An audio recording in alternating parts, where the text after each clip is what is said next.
Welcome to Rest in Phame. We're back at Holy Cross Cemetery and we're walking up to the grave of Sharon Tate. Sharon was a rising Hollywood actress, best known for her role in Valley of the Dolls. She was quickly becoming one of the most recognizable young stars of the 1960s. In August of 1969, Sharon's life was cut short.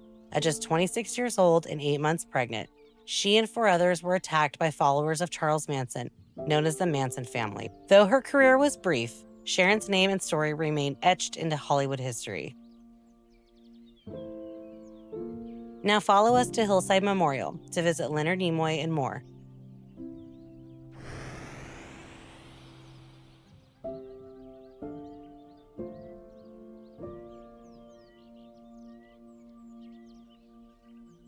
So, guess who's here? Leonard Nimoy. Leonard Nimoy, the one and only. If you've seen our other videos, you should know by now that I'm a nerd.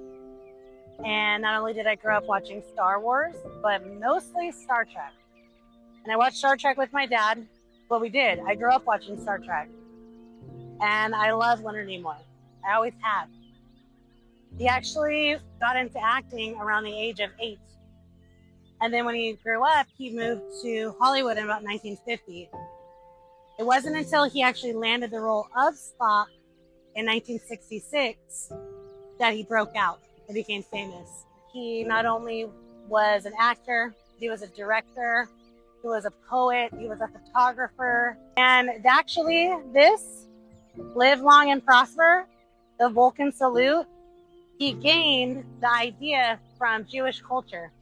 Oh, wow. There's a symbol in the Jewish culture that basically means the presence of God's blessing. The congregation is not supposed to look at that symbol, but he peeked.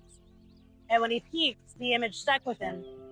So a lot of the teachings and philosophies of the Vulcan culture actually come from the teachings and philosophies of the Jewish culture and religion.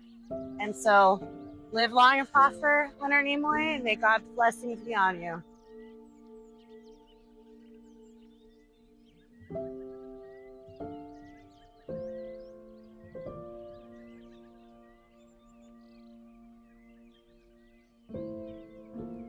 All right, everybody, here we are at the gravesite of Vic Morrow. So Vic Morrow was actually killed in a freak accident on a movie set July 23rd, 1982.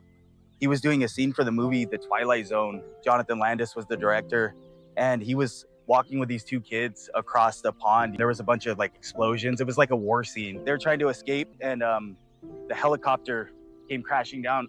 So what happened was the helicopter pilot got thrown off from an explosion, and he went down right on top of Morrow and the 2 kids. He played Sergeant Saunders in the show called Combat, and he did a bunch of other movies, but unfortunately, Twilight Zone, he got cast for that, and it was just a horrible thing that happened to him and those 2 babies.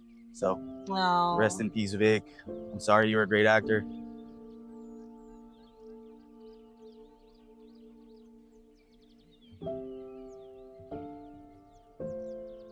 So right now we're at the grave of Peggy Lipton. Peggy was a model turned actress who became a household name in the late 1960s as Julie Barnes on the Mod Squad. Later, she returned to fame as Norma Jennings on Twin Peaks. She passed away in 2019 at the age of 72 after battling cancer. She's remembered not only for her iconic roles, but also as the mother of Rashida Jones. Now we're walking up to the crypt of Michael Landon. He got his start as Little Joe on Bonanza. Then he starred in Little House on the Prairie and Highway to Heaven. His warm, fatherly characteristics made him a household name for decades. Sadly, he passed away in 1991 at just 54 after a short battle with pancreatic cancer.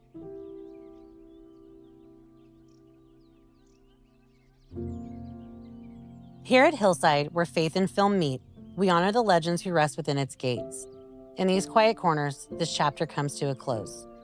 Thank you for walking with us, and thank you for watching. Don't forget to like and subscribe. Until our next journey, rest in fame.